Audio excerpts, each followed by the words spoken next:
മൂത്ത കുഞ്ഞാണ്.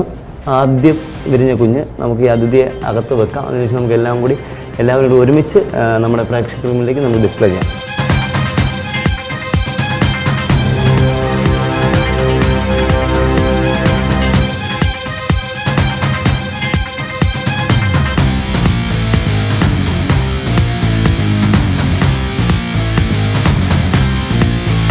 ഈ റിസോർട്ടിൻ്റെ പേര് തന്നെ ഗീതു ഇൻ്റർനാഷണൽ എന്നാണ്. ഇവിടുത്തെ നല്ലവരായ കുറേ ചെറുപ്പക്കാർ അവർ ഈ സ്മെല്ല് വന്നിട്ട് വെളിയിൽ നിന്ന് പറഞ്ഞത് ഇതിനെ എടുത്ത് കളയാനാണ് പറഞ്ഞത്.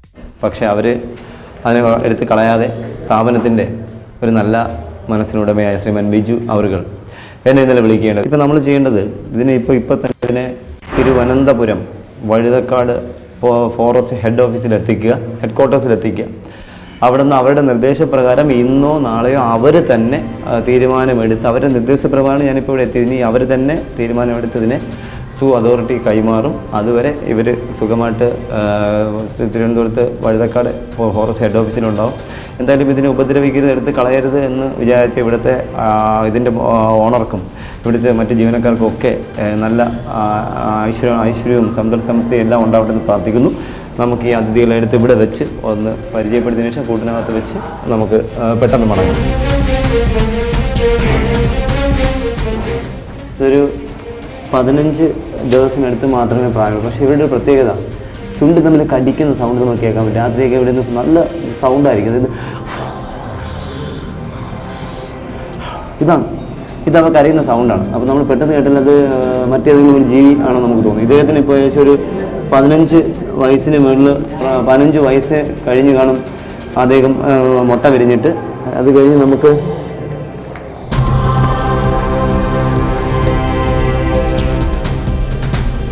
അടുത്ത്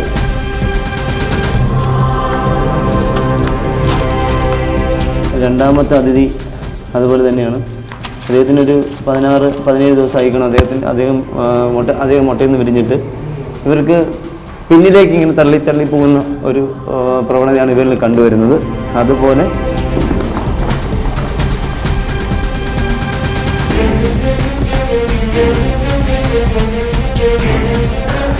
ഇത് മൂന്നാമത്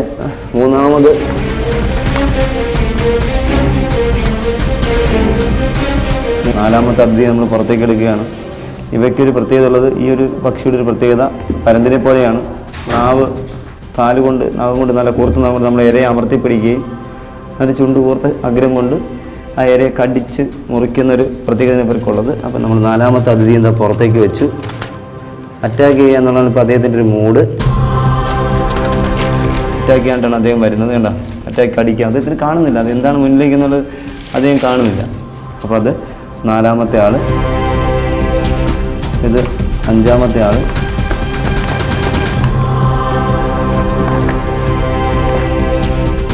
അഞ്ചാമത്തെ ആളാണ്.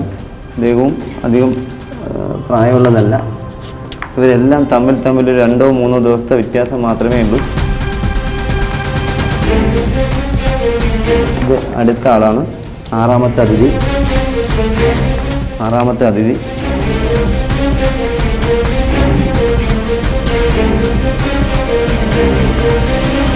ഇത് ഏറ്റവും കുഞ്ഞ് ഏഴാമത്തെ അതിഥി.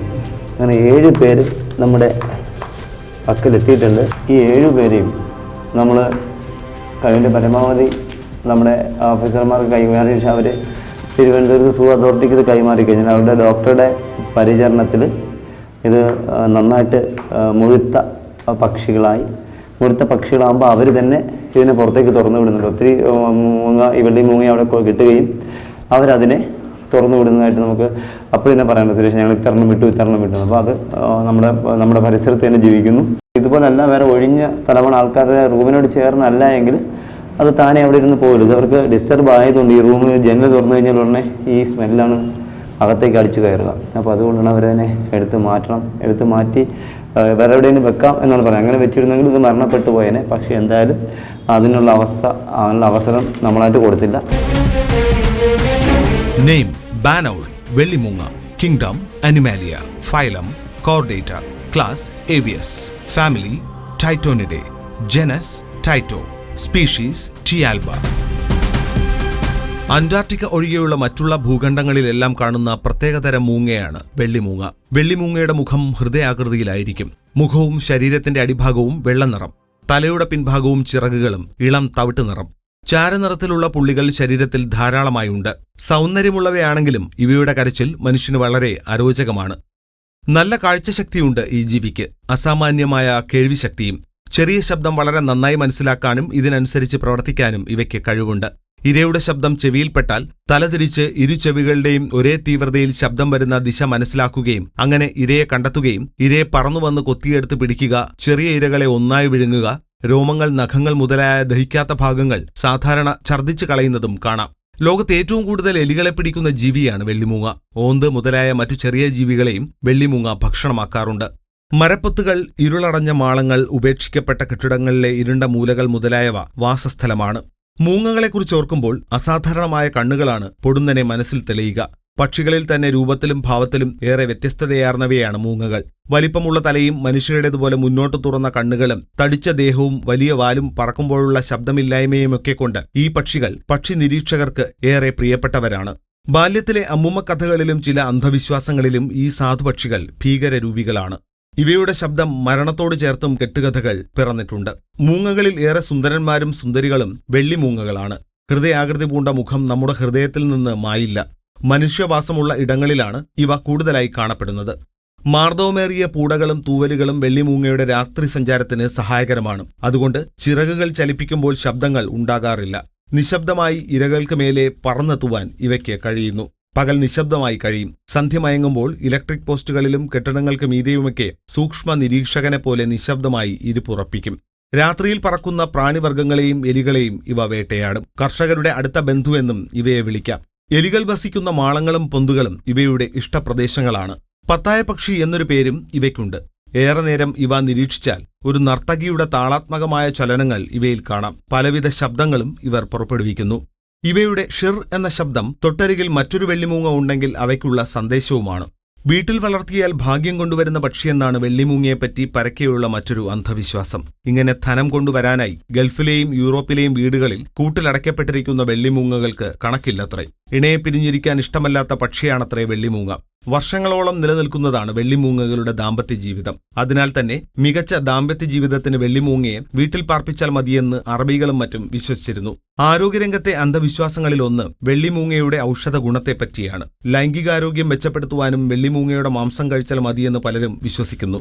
വെള്ളിമൂങ്ങയുടെ കണ്ണിൽ നിന്ന് വരുന്ന രശ്മികൾ വെറുതെ ഒന്ന് ഏറ്റാൽ മതി, ഏതു മാറാരോഗവും മാറും എന്ന് വിശ്വസിപ്പിച്ച് രശ്മിയേൽപ്പിച്ച് പണം പിടുങ്ങുന്ന വ്യാജസിദ്ധന്മാരും ഇവിടെയുണ്ട്. യൂറോപ്പിലും അറേബ്യൻ രാജ്യങ്ങളിലും വെള്ളിമൂങ്ങയ്ക്ക് വൻ ഡിമാൻഡാണ്. 1,00,000 രൂപ മുതൽ മുകളിലേക്കാണ് വെള്ളിമൂങ്ങയുടെ വില. വലിപ്പത്തിനനുസരിച്ച് വിലയിൽ വർധനവുണ്ടാവും. ഇന്ത്യയിൽ മൊത്തം 22 സ്പീഷീസ് മൂങ്ങകൾ ഉണ്ടെന്നാണ് കണക്കുകൾ. ഇതിൽ 3 ഇനങ്ങളെയാണ് അന്ധവിശ്വാസികൾ വേട്ടയാടുന്നത്. ബാൺ ഔൾ വെള്ളിമൂങ്ങ, great hunt, Eurasian eagle owl എന്നിവയാണ് അവ. White owl, silver owl, barn owl, demon owl, ghost owl, death owl എന്നിങ്ങനെ നമ്മുടെ വെള്ളിമൂങ്ങയ്ക്ക് വിളിപ്പേരുകൾ നിരവധിയുണ്ട്. ഏറ്റവും വലിയ മൂങ്ങയ്ക്ക് 3 കിലോ ഭാരം വരും. തലയിൽ തൂവലുകളുടെ ആകൃതി വ്യത്യാസമനുസരിച്ചാണ് വിവിധ ഇനങ്ങളായി ഇവയെ വേർതിരിച്ചിരിക്കുന്നത്. ദിവസവും 80 മുതൽ 100 ഗ്രാം വരെ ഭക്ഷണം കഴിക്കുന്ന പക്ഷികളാണ് വെള്ളിമൂങ്ങകൾ. അടയിരിക്കുന്ന കാര്യത്തിൽ അമ്മ മൂങ്ങയ്ക്കും അച്ഛൻ മൂങ്ങയ്ക്കും തുല്യ അവകാശമാണ്. മാതാവും പിതാവും അടയിരിക്കും. ഒറ്റപ്രാവശ്യം 4 മുതൽ 6 മുട്ടകളാണ് അമ്മ ഇടുക. 1972 വന്യജീവി സംരക്ഷണ നിയമത്തിന്റെ 4-ാം ഷെഡ്യൂളിൽ വെള്ളിമൂങ്ങയെ ഉൾപ്പെടുത്തിയിട്ടുള്ളതിനാൽ ഇവയെ കൈവശം വയ്ക്കുന്നതും കൊല്ലുന്നതും കൈമാറുന്നതുമൊക്കെ കുറ്റകരമാണ്. എന്നാൽ തദ്ദേശവും വിദേശവുമായ വന്യമൃഗ മാഫിയകൾ കണ്ണുവയ്ക്കുന്ന കരിങ്കുരങ്ങ്, നക്ഷത്ര ആമ, വിവിധയിനം പാമ്പുകൾ തുടങ്ങിയവയുടെ കൂട്ടത്തിൽ വെള്ളിമൂങ്ങയാണ് ഇപ്പോഴത്തെ താരം.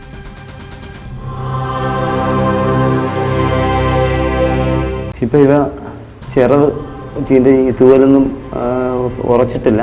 നല്ല തീരെ പൊടി കുഞ്ഞുങ്ങളാണ്. ഇനി ഇത് കുറഞ്ഞതൊരു 10-25-20 ദിവസമെങ്കിലും കഴിഞ്ഞാൽ മാത്രമേ ഒരു പറക്കാൻ തുടങ്ങുകയുള്ളൂ. അത് കഴിഞ്ഞാൽ സാധാരണ മുട്ട വിരിഞ്ഞു കഴിഞ്ഞാൽ 1 മാസം കഴിഞ്ഞതിന് ശേഷം മാത്രമേ ഇവ പറന്നു പോകാറുള്ളൂ. എങ്കിൽ മാത്രമേ അവർക്ക് എയിം ചെയ്ത് പറക്കാൻ കഴിയും. Body weight കുറയണം. കുഞ്ഞുങ്ങളായിരിക്കും ബോഡിക്ക് വെയിറ്റ് കൂടുതലാണ്. ആ വെയിറ്റ് കുറഞ്ഞാൽ മാത്രമേ ഇവയ്ക്ക് പറന്നു പോകാൻ കഴിയൂ. അങ്ങനെ ഒരു 20 ദിവസം കൂടി ഇവയെ നമ്മൾ സംരക്ഷിക്കേണ്ടതുണ്ട്. എന്തായാലും നമ്മൾ അധികം സമയങ്ങളിൽ നമുക്ക് ഇദ്ദേഹത്തിന് നമ്മുടെ ഈ ബോക്സിലാണ്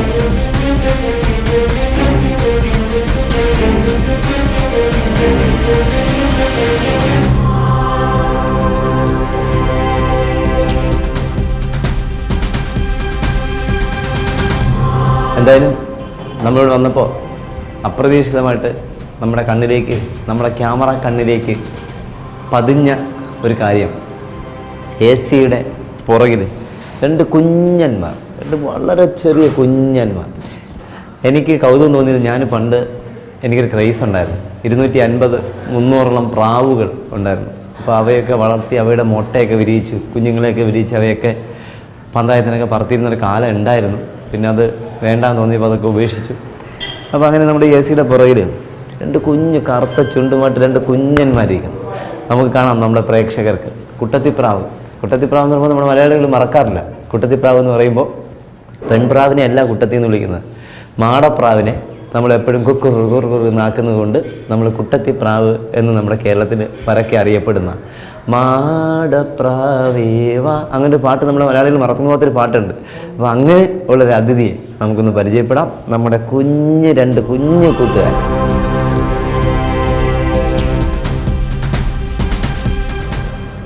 കുഞ്ഞന്മാർ, 2 കുഞ്ഞന്മാർ, 2 ഇങ്ങനെ ക്യൂട്ട്, എന്ത് നല്ല കൂട്ടുകാരാ. ഇവർക്ക് അമ്മ ഭക്ഷണം കൊടുത്തു, കണ്ണ് തുറന്നു. ഇപ്പോൾ വീണ്ടും അമ്മ ഭക്ഷണത്തിനായി കൊതിക്കുകയാണ്. നോക്കൂ, വിരലിലേക്ക് തട്ടുന്നതാണ്. നോക്കൂ, തള്ള ഭക്ഷണം കൊണ്ട് വന്നു എന്ന് വിചാരിച്ച് അദ്ദേഹം ആ ചുണ്ട് കോർക്കുന്നു. അപ്പോൾ ഇത് കുട്ടത്തിപ്രാവ് അഥവാ മാടപ്രാവ് എന്നറിയപ്പെടുന്ന അതിഥികളാണ്, മെയിലും ഫീമെയിലും. ഇത് ഈ കുഞ്ഞൻ ഈ ആദ്യം വിരിഞ്ഞത് മെയിലാണ്, ആൺകുഞ്ഞാണ്. രണ്ടാമത്തത് ഫീമെയിൽ, പെൺകുഞ്ഞ് തന്നെയാണ്. രണ്ടും മാടപ്രാവ് തന്നെയാണ്. ഇവിടുത്തെ സാധാരണ ഇങ്ങനെയുള്ള സ്ഥലങ്ങളിലൊക്കെ ഇവരുടെ ദേഹത്ത് പേനുണ്ടാവുക ഒരു സർവ്വസാധാരണമാണ്. പക്ഷേ പേനൊന്നുമില്ല. അനിയത്തിയും ചേട്ടനെയും നമുക്ക് തിരിച്ചു വെക്കാം. കാരണം നമ്മൾ കൂടുതൽ നമ്മുടെ കൈകൊണ്ടൊക്കെ തൊട്ട് കഴിഞ്ഞാൽ ഇവയൊക്കെ ഒരു പനിയോ അങ്ങനെ നമ്മുടെ ഇൻഫെക്ഷൻ എന്തെങ്കിലുമൊക്കെ ഇവർക്ക് ഉണ്ടാവും. അതുകൊണ്ട് ഇവർ നമ്മുടെ വീട്ടിൽ വളർന്ന പ്രാവുകളെ പോലെയല്ല. കുട്ടത്തിപ്രാവായതുകൊണ്ട് ഇവർക്ക് മനുഷ്യനുമായിട്ട് ഇണക്കമില്ലാത്തതുകൊണ്ട് പല അസുഖങ്ങളുണ്ടാവും. എന്തായാലും ഇവയുടെ അമ്മ ഉപേക്ഷിക്കാത്തതുകൊണ്ട് നമ്മളിവയെ തിരിച്ചു വെക്കുകയാണ്. എടുത്തതുപോലെ അതേ സ്ഥലത്ത് തിരിച്ചു വെക്കുന്നു. അദ്ദേഹത്തിൻ്റെ അമ്മയും അച്ഛനൊക്കെ ഈ ഭാഗത്ത് എവിടെയും കാണും. അപ്പോൾ അവർക്ക് അവരെ ടെൻഷൻ അടിപ്പിക്കുന്നുണ്ടാവും. മക്കളെ കാണാതാകുമ്പോൾ അമ്മയുടെ അച്ഛൻ്റെ വേദന ചിലർക്ക് അറിയില്ല, പക്ഷേ എനിക്ക് നന്നായിട്ട് അറിയാം. അതുകൊണ്ട് ഞാൻ അവയെ തിരിച്ചു വെക്കും.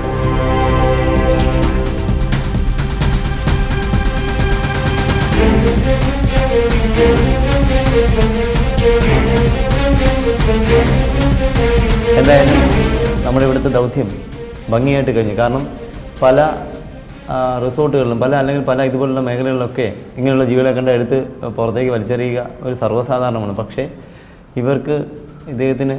ഇദ്ദേഹം എന്നെ വിളിച്ച് പറഞ്ഞു, ഇവിടുത്തെ സാറിൻ്റെ നിർദ്ദേശപ്രകാരം എന്നെ ഉപദ്രവിക്കരുതിനെ എടുത്ത് മാറ്റണമെന്ന് പറഞ്ഞു. അതുകൊണ്ട് എന്നെ വിളിച്ചു. ഞങ്ങൾ വന്നു, കൗമുദി ടീം എത്തി, അതിനെ സംരക്ഷിച്ച് ഇവരുടെ നല്ല മനസ്സിന് സർവേശ്വരന്മാർ ഈ സ്ഥാപനത്തിൽ ഒരുപാട് ഉന്നതിയിലെത്തിക്കട്ടെ എന്ന് സർവേശ്വരൻ പ്രാർത്ഥിക്കുന്നു.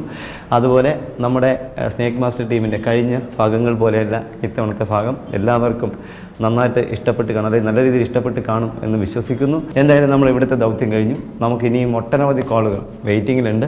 നമ്മൾ സമയം കളയുന്നില്ല. അടുത്ത സ്ഥലത്തേക്ക് പുതിയ അതിഥിക്കായി അടുത്ത നമ്മുടെ പ്രേക്ഷകർക്ക് വേണ്ടി ഒരു വ്യത്യസ്തനെ തേടിയുള്ള യാത്രയാണ്. നോക്കാം അടുത്ത സ്ഥലത്ത് നമ്മെ പ്രതീക്ഷിച്ചിരിക്കുന്ന, അല്ലെങ്കിൽ നമ്മുടെ പ്രേക്ഷകരെ പ്രതീക്ഷിച്ചിരിക്കുന്ന ആളാരാണെന്ന്. നമ്മൾ സമയം കളയുന്നില്ല, അടുത്ത സ്ഥലത്തേക്ക് യാത്രയാവാം. നിങ്ങളുടെ അഭിപ്രായങ്ങളും നിർദ്ദേശങ്ങളും സംശയങ്ങളും ഞങ്ങളെ അറിയിക്കുക. അറിയിക്കേണ്ട വിലാസം: to the producer, snake master, Kaumudi TV, Kaumudi buildings, Petta, Thiruvananthapuram. Email: kaumuditvsnakemaster@gmail.com. പാമ്പുകളെ കണ്ടാൽ നിങ്ങൾ വാവാ സുരേഷിനെ വിളിക്കുക. വിളിക്കേണ്ട നമ്പർ 9387974441.